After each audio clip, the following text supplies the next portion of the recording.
All right. All right. Well, All well, right. well, listen, I got to begin by saying that I was so excited when I had been down to the office and I hadn't been there in 6 months.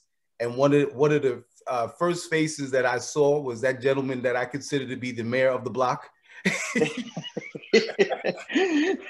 It's funny. I tell people when I began talking about this, I said, listen, my man Freddie, he's like the man of the block. He knows absolutely everybody. He works in a prestigious delivery company, and you just know everybody. And then when we began to Yeah. kick it a little bit, and you was telling me about some of the stuff, that was happening on the block and catching up, and then you dropped the bombshell on me that you got impacted, for lack of a better term, with this crazy virus.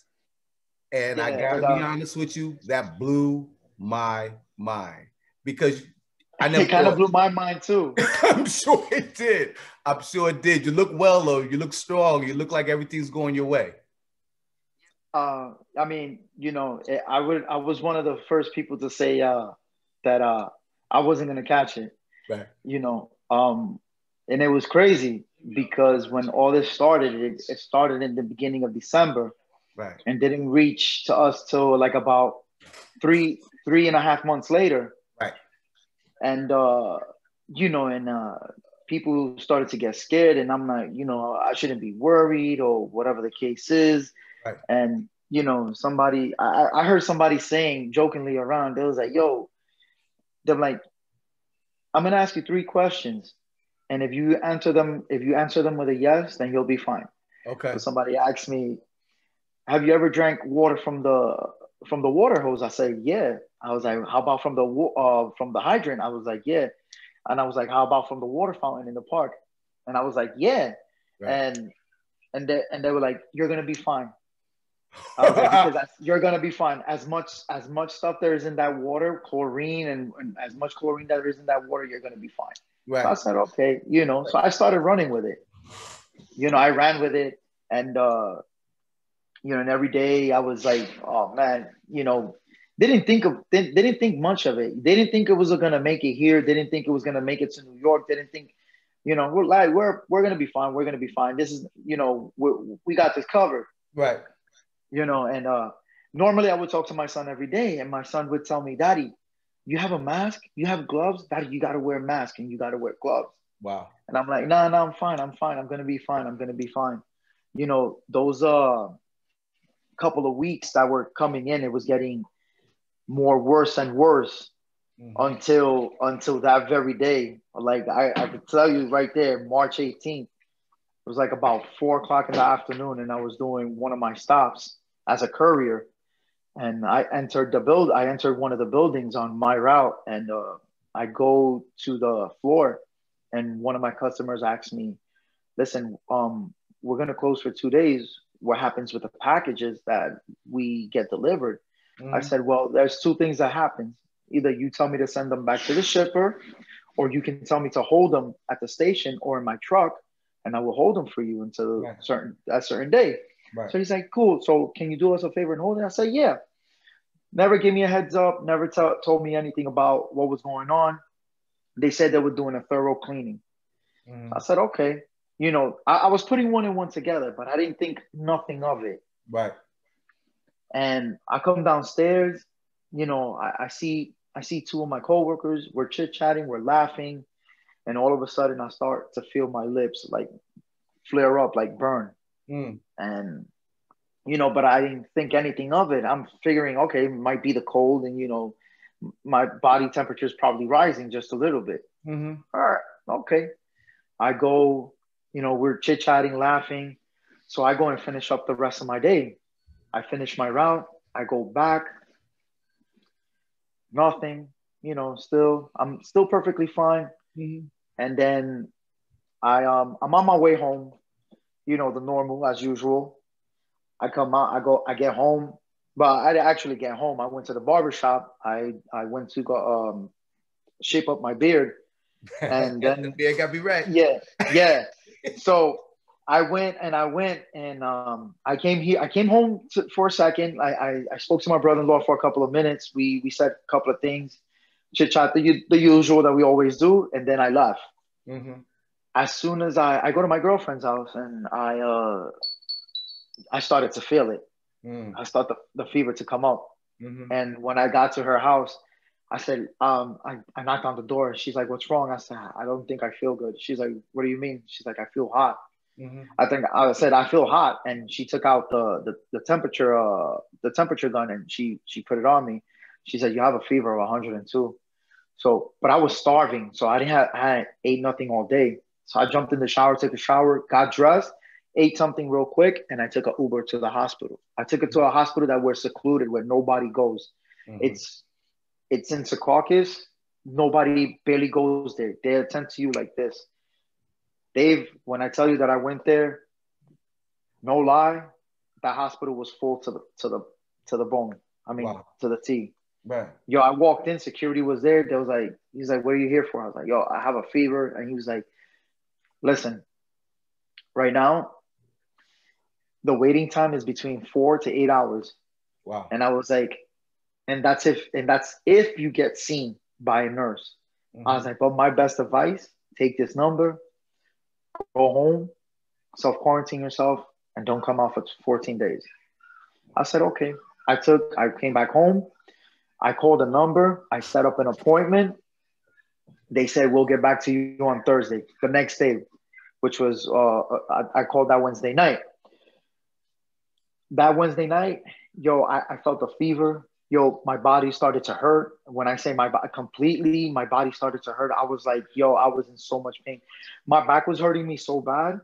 And like I said, like I told you a couple of days ago, I felt like Michael J. Fox, like if I was on Parkinson's disease. I'm not making fun of him. I'm not making fun of nobody with with all that. But that's how I felt. I was like shaking throughout the whole time, like shaking my legs, shaking my back, like moving it back and forth. And yo, it was incredible. Like the pain was, if you ask me 1 through 10, I would give you a 9.5. Wow. Because that's how bad it was. Then I lay down. I had one of the workers from the building that I had just finished talking to the customer call me at 11:30 at night and tell me, listen, we just got a memo stating that somebody had tested positive for COVID-19. Instead of just telling me right there on the spot. Right. So I said, all right. They sent me a copy of the memo. They texted to me, and I said, wow. So I said, yo, it's already too late. He's like, what do you mean? I was like, yo, I already came down with fever. My body is hurting. I'm like, yo, like literally, I'm like in so much pain right now. Like my bones are hurting. Right. And they're like, yo, I'm so sorry. I was like, yo, listen, it's not your fault. Don't worry about it. I'm gonna get through it, whatever the case is. I hang up. To tell you the truth, I was in so much pain. I didn't take nothing that night. I didn't know that ibuprofen was speeding up the process of the COVID, for spreading all over your body. Oh, really? So yeah. So ibuprofen was. If I remember correctly, there was a whole thing that folks were saying, make sure that you had some Tylenol in the. Tylenol is aspirin. It doesn't contain ibuprofen. Gotcha. Aleve was one of them. I believe Bayer was another one too. But yo, to tell you the truth, the first night I didn't take it, but I was in so much pain, and I woke up. I woke up the next day, but I woke up early. I sent a message to my supervisor. I let him know. I let my shop steward know. Right. Whoever was doing my route, I let him know about it. Right. I let him know about it because he was with me that day. Right. And he kind of freaked out. So he went home from what he told me. He called me and he told me, hey, listen, I'm going home. Thank you for telling me, because if not, I would have been, I would have been out of it. And, it's something that I don't want to bring to my kid. His kid was only a couple of months old. Right. And, I don't want to do that to nobody. Of course. And especially with somebody that I work with and hang out with most of the time. Right. So he went home. I ended up staying. I ended up talking to my shop steward the first time. Then he called me a couple of hours. He called me like about 2 hours later, and I spoke to him and my manager. And my manager told me, try not to come in, take as much time as you need, recuperate, and then after that, just get us a letter stating that you did the test. The first week, I'm telling you, it was crazy. It was hell. Mm-hmm. I had the fever, I had the body ache, I had lost the sense of smell, sense of taste. I couldn't taste nothing. Like literally, I couldn't taste no juice, no soda, no nothing. Not even the rice, not even the chicken. Like, and my girlfriend she went through it too. She caught it. She caught it from me. But the thing is that she's good. Hers didn't last long the way it did to me since I was like the main host of it. Gotcha. But the only bad part about her was that she was having the breathing problems. So it kind of, it's scary, because she's asthmatic, but so am I. But and hers was a little bit more scarier because at any given moment, once you go like that, you can stop breathing and that's it. You can just drop. Yeah. But it happened to her, but not to me. So I didn't have that breathing problem. The fever and the body ache lasted 8 days. It lasted 8 days. It ended up like finishing like on Thursday night to Friday morning, and hers only lasted 3. So she was fine. Mm-hmm. But I mean, and I give it to her because she took good care of me. If she was giving me tea 2 times a day, right. And here, drink this, and how you feeling? The only messed up part was that I couldn't take the pain no more, so I started taking ibuprofen because there was nothing else. There was nothing else for me to take. There was no aspirin. Aspirins flew off the shelves. They flew off the shelves. I couldn't find nothing. So what I did was that I started taking ibuprofen, and when I was taking them, I wasn't taking 2 or 3 pills, Dave. I was taking 5 almost every single day. Wow. I was taking 5 until the fever started to try to come back. Once I started feeling the fever to come back, I would pop another 5 more just to keep it going. And everybody, and I know people were telling me, yo, you're not supposed to take ibuprofen. I was like, listen, I don't have nothing else. Right. This fever and this pain is killing me right now. So right about now, this is the only thing that's helping me subside the pain and the fever. I mean, it kept, nothing worse happened after that. Like, thank God. But other than that, I got out of it. I got out of it. I still remained home. I quarantined myself. I didn't quarantine myself for 14. I did it for 30 days straight. Okay.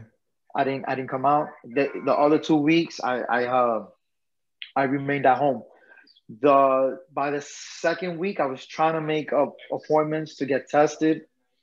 So they didn't have enough testing. They didn't have enough testing kits for everybody to get swabbed. Right. By the third week, I got tested. Right after everything finished. Mm-hmm. They tell me like between 5 days later that I was negative. At that time, there was no testing kit for antibodies. Mm-hmm. So supposedly they told us that the antibodies stay in our system for 6 months. Mm. After 6 months, it might be a possibility we can get it again. Mm. Okay. But at least our body knows what to do. How to fight it. How to fight it. So my girlfriend ended up going in, I believe in September or ending of August. She went 1 week prior before her boss sent her to get tested for the antibodies. So she goes to her doctor, gets tested. She tests positive for it. Mm. She tested positive for it. So I know if she tested positive, I know I did. Right, of course. But then then her boss sent her to right here on 42nd Street in the city. Mm. So we ended up going over there, and the results came back for her, and it says it tested negative, which was crazy. Right. Because I did it too, and mine ended up being negative also. Mm. But we were like skeptical. We looked at each other and she was like, yo, this is bogus. How you gonna, how one says that we're positive and then the other one's gonna say we're negative. So Right. which one is it? Right. So we just thought that the people over here on 42nd, they just wanted to make their money and just like be like, yeah, you know, you're negative. Don't worry. Right. You're negative. Don't worry. So, you know, we didn't. So I took her word from the first one. You tested positive for antibodies, then that means I have it too.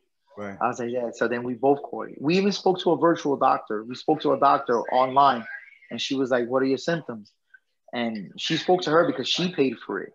And then she spoke to me. She was like, "Yeah, you guys have it." I was like, "You going through all these symptoms? You guys have it." Right. And it's crazy because who would have thought who would have ever think in your lifetime that you were ever gonna catch something?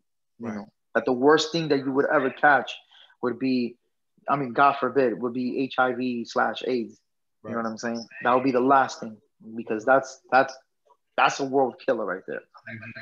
And it's you know, and it made me realize, you know, you can't, you know, your life is very precious and there's only one. So you can't take advantage of it. You have to, don't take life for granted. So, you know, you just enjoy it as much as you can. You know, so many people died, you know, within the 6-7 months that just passed by. And it sucks that, and especially the elderly, you know, that are hurting the most, because they're the ones who are more vulnerable than us, you know, younger and almost mid-age people that are catching it and still survive. You know, it's like I told you a couple of days ago. You know, there was a sad story that a mom caught the COVID-19, and she had to stay in bed. You know, and the son had to take care of her. And it's crazy because the kid was only between 10 and 12 years old. And it was her birthday, made a cake, and yo, she beat it. And then to come to find out the kid passes away from COVID-19, you know, it's like, you know, it's very heartbreaking. Like a parent, you know, we do so much to sacrifice to keep our children safe, especially our very own. You know, that we'll give up our very own lives just to make sure that they keep pushing forward. But that one, like it kind of like it hits, you know, because the last thing you ever want to do is to bury a kid, when the only person that should be burying somebody is your children should be burying you after you're gone, not you to your children. And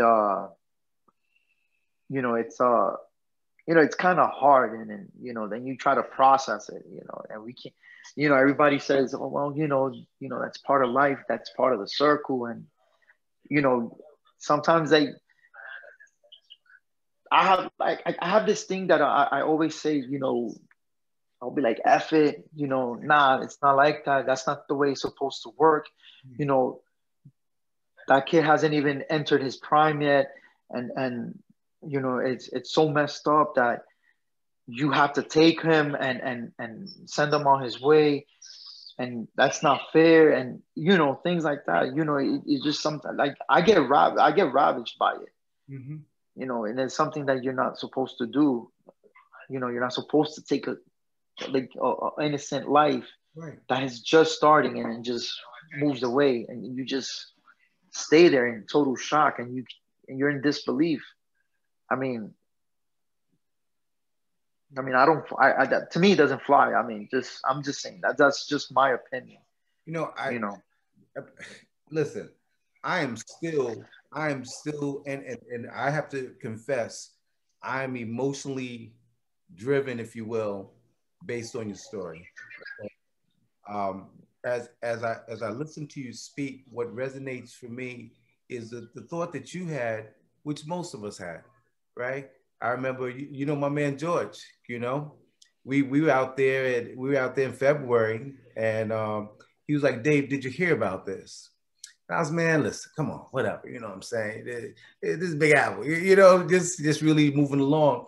And then he said, well, listen, I want us to look at this and look at that a little bit more critically, pay more attention to it. And then as the weeks progressed and things took place, and then when that big hit took place, you know, thankfully we were able to move our team out of the office, you know, 2 weeks in advance. I think we left the office March 6th. So we were able, because our thought was, what about the young mothers and, you know, the fathers and the kids, much which resonates for what you're saying, wanting to make sure that we give them the absolute best opportunity. And as you said, would give your life for your baby in a heartbeat. You know I would, you know. Yeah, of course. The thing that just really impacts me, and the encouragement campaign was birthed out of this emotion, right? It was birthed because where we found ourselves is that we were now looking at the world through different lenses. You know, that which we never fathomed or that which we never believed could possibly happen. Mm-hmm. I don't know about you, caught me completely off guard. And between the information I was getting and didn't know folks, you know, who had touched it, and then you started hearing about this thing be real because people are disappearing, you know, and then you're like, well, hold on now, you know, and so now we go into panic. What I admire is that you had the fortitude to go through it and say, well, let me do this. Though it might not have been the best, let me take 5 aspirins twice a day or whatever it was, you know, Yeah. because, you know, when we're in crisis, it's very difficult for us to be able to oftentimes, particularly with something of this magnitude and seeing our governor on the TV every day and this and that and the other. I mean, the air in your home, right, becomes stagnant. Is that what it is? Right? Well, it was, yeah. You understand, almost like you're shackled within your home because it's the whole element of not knowing what the heck is going on and not knowing what Yeah. to trust, what to trust, what not to trust. The spot that you said it was the spot on 42nd, and my aunt she is a first responder, and she told me one of the things that was necessary was for her to go over to the spot that she had found, because you remember in the early days you didn't even know where to go to test it, or it wasn't, we didn't have anything, and so she said we found this place, go, you know, because of the information that we didn't have, you know, we're taking people's words. So in the morning I was getting up and they said hold your breath for 20 seconds, 30 seconds to make sure you can breathe it. I mean, stuff that we look back at now was ludicrous. Yeah. You know what I mean? But I think that we as a people, what we do is we look to identify with when we're in crisis. We look for ways to just kind of make ourselves feel better. The mental piece of this, long before we get to the emotional piece, will have its effects for years and years to come. You know, and I think that with you, and I want to thank you for taking the time to let us understand that other side. You know, what we believe is that God has been kind, right? And whatever people's perspective is in terms of spirituality, but there was some kindness from whatever your spiritual belief is that decided to allow you to be able to make it through, right? And there was folks who didn't contract it, who should have contracted it. You know, you and I mean, I see you out there, and you probably see me out there good some of the time, right? And I kept saying, it's like, yo, look, I haven't seen you in like 7 months, and you know, it was the first time I saw you back, and I'm like, oh, you know, the last time I saw you was, wow, like a couple of months, March. Then after that, I didn't see you from there. I didn't see you. I didn't see your son. I didn't see George. And look, and I've yet to see George, and I haven't seen him in a minute. Yeah. And he's doing well. You know, I saw him the other night. Okay, good. And I'm glad that he's doing great. Yes. And you know, it's crazy. It's like I told you the other day, yo, this was a ghost town even after I came back. Right. When I came back in April, I was going to work, and yo, there was not one soul out here, like literally.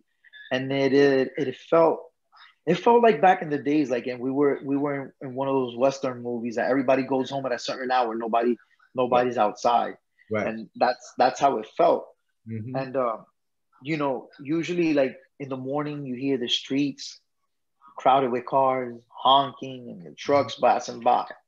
You didn't hear a peep, not a damn word, bro, not a damn noise. I'm sorry, could you? Were you on the road? Were you on the road or out there, for lack of a better term, during the shutdown? Remember, I didn't come. When I came back, I stood in the station. So the thing was we started to get angry because everybody else was shut down except for the courier service business. Right. You know, you had the USPS, you had UPS, you had FedEx, you had DHL, you had the other couriers, you know, so on and so on and so on. And it was crazy because I would go to work after I came back from from me getting sick. I would come back, you know, and packages were being stayed in the facility. You know, planes were getting overloaded with packages because, you know, everybody has shut down for the next couple of months, and it was getting crazy and crazy. It was getting hectic. Right. So they had to set up like different setups, like pallets of boxes with numbers and totes with numbers, so like that we can look for packages whatsoever. And it was bad. Yeah. It was really bad that the airports had to get another hangar and store most of the freight in the hangar because it was too overcrowded. It was too overwhelming. Right. And you know, and it was crazy because I didn't come out to like about 3 weeks later. They sent me to do a stop. I had like 73 boxes, and they said this is going to the New York Times. Can you drop it off? I said, yeah. I was bringing 1,000 pairs of masks for the company itself. I went, I delivered it. Took me like about 2 hours, but I took my sweet time because I think so. no. I wanted to take my sweet time. Yeah. Sitting down in the station, in the break room, not doing nothing but just watch direct TV and talk to people. You know, I was already doing it at home, you know, and not for nothing. This is where, like you said, the emotion comes in. This is where you know when you have your breaking point, that either you're gonna lose your mind, right, or either you're gonna keep it together and just fight through it. Right. And to be honest with you, that it was getting to that point that you're gonna go insane if you don't do nothing.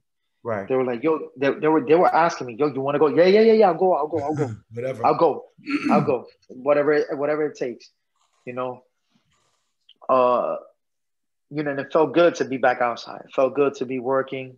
You know, at first I used to be like, oh my God, I want to be home today. I don't want to do nothing. And I just want to be here, lay down, and not do nothing. Yo, to tell you the truth, that first week, I was all right. The second week is when everything just went. I was like, nah, I will never, ever say that I want to stay home. I would never ever say I want to stay home again. No, I don't care how much I could get 2 hours of sleep, and I'd rather go to work. Right. I'd rather go to work, and you know, and it sucks, man. It sucks when you have to confine yourself in your own home. Yeah. For we're not talking about weeks. We're talking about months, and then for the city to come and do 4 phases, phase 1 this, and then phase 2 that, and then phase 3 here, and then phase 4, you know, fine. And even still, people are still not coming in. Right. And if they're not coming in, they can't afford to pay the rent no more in certain areas, you know. Understand? And it's crazy. It's like I told you the other day, look at that food court that just opened. Yeah. The owner invested $5.1 million. The rent was 100 grand a month. That's Right. 1.2 a year. Wow. Like, Yeah, it you just know, opened. not even a month. Yeah, they just Not opened. even not even 1 month it lasted. And what sucked about it was that she had the owner had just got the license to bring in liquor Wow. right after. And it like business is hurting like real bad. And then you have the government, the Democrats and the Republicans fighting, and then you have the president saying, no, I'm not going to give no money out until I win the election. Like, listen, like, you have people hurting out here, and they're hurting real bad. You have people that are not working. You make it seem like their unemployment checks is making ends meet when they barely can't pay off the rent, because rent is too, like, skyrocketed up Right. there. Like, and then, but you want to stop another stimulus package because you want to win this election. Like, how selfish can you be? But then you want to tell everybody, inject yourself with Clorox, inject yourself with this. Like, like, where's your mentality at? Listen, these are what I've what I've chosen to do is to try and keep my thoughts as clear as possible and go back to what our parents taught us, right? In terms of um, be of a sound mind. It's very difficult, when so many things are going on and so much different information is happening, and not necessarily having what we need to just really know how to survive. We're survivors. And I think what I'm encouraging folks to do is to stay positive, because I believe that positive energy is what will carry you through. I think That's the only thing you can really do. You can't think anything negative. At the end of the day, listen, if we ran to the hospital, and I had another customer telling me, she was like, listen, if you get sick, don't go to the hospital, quarantine yourself. right, I'm like, yo, the chances of you coming out of there is very slim. wow, Is zero to none. right, And she was telling me, she was like, everybody that went in, that they were cutting a hole right here by the neck area, by the windpipe, and they would sit them there, and if they passed away, they passed away from COVID. Doesn't matter if you had an asthma attack, you passed away from COVID. wow. And it sucks, man. Like, you got so many elderlies that just passed on, and they didn't have a fighting chance. Mm-hmm. But they're not suffering. They don't suffer no more. I mean, it sucked. I mean, it's horrible the way they had to go. Instead of just going peacefully or naturally, they had to succumb through a stupid disease that God knows if it was man-made. Mm. And now the president wants to blame one country for all of it, for the whole world pandemic that's going on. You don't sit there. You can't blame somebody for it. It's like you coming to me and you be like, oh, well, hey, you got sick. Well, you didn't start it. I mean, if you were sick, but you just didn't know. Mm-hmm. I can't blame you. I'm like, hey, I'm going to blame Dave. Dave is the blame for this world pandemic. Dave was the one that started this COVID-19. He was the one that had it first. Right. If you would have never ate those fruits and vegetables, we would have been fine. And It's a very, very heavy period in time. What I'd like to do is stories like this. They're not stories which are really apt for one sitting. You know what I mean? Because the yeah, information that's coming forth, I don't know, for you, just to relive it, it's got to be huge. I know for me to hear it is huge. I know folks who are going to have the benefit of seeing it.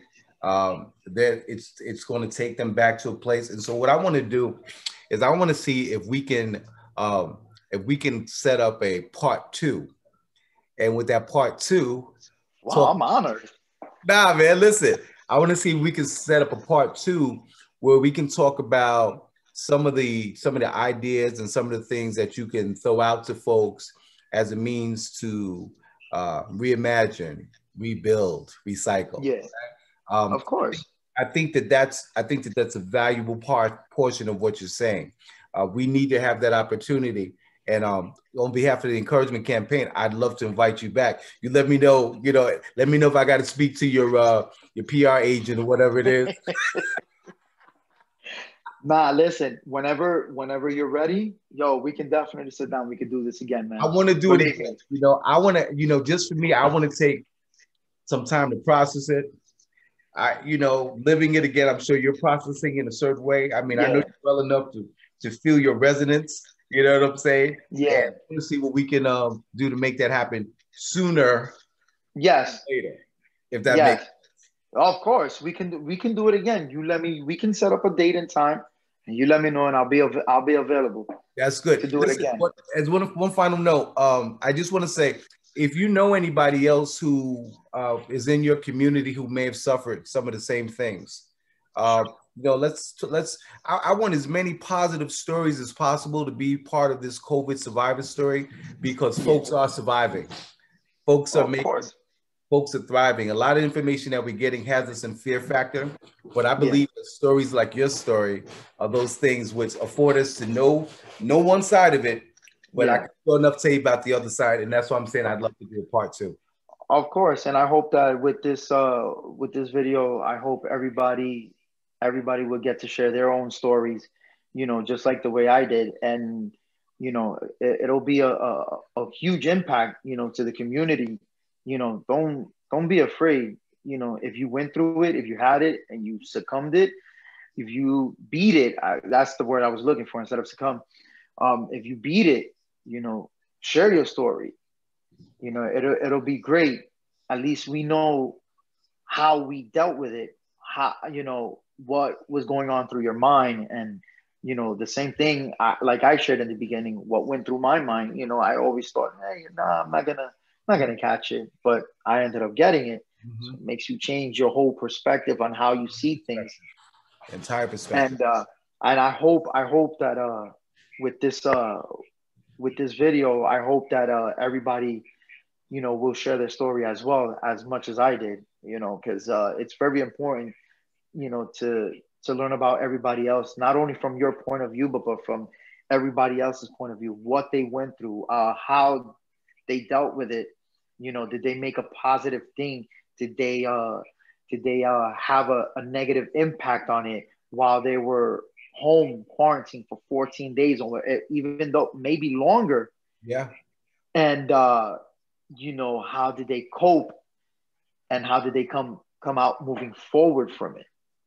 Such as myself, and it's incredible how people beat it so far. And I mean, we've lost a lot, but we can't let that happen again. We have to fight it in a different way without losing any more people, any more lives, and especially from the elderly to the very young ones that are just starting their lives and are starting to walk around and speak their very first words. So I hope. I'm sorry. I think that it's people like you, which are going to facilitate that, and it's gonna make the difference that we need to be able to move forward to the next level. Listen, man, I'm gonna sign out for now. Okay.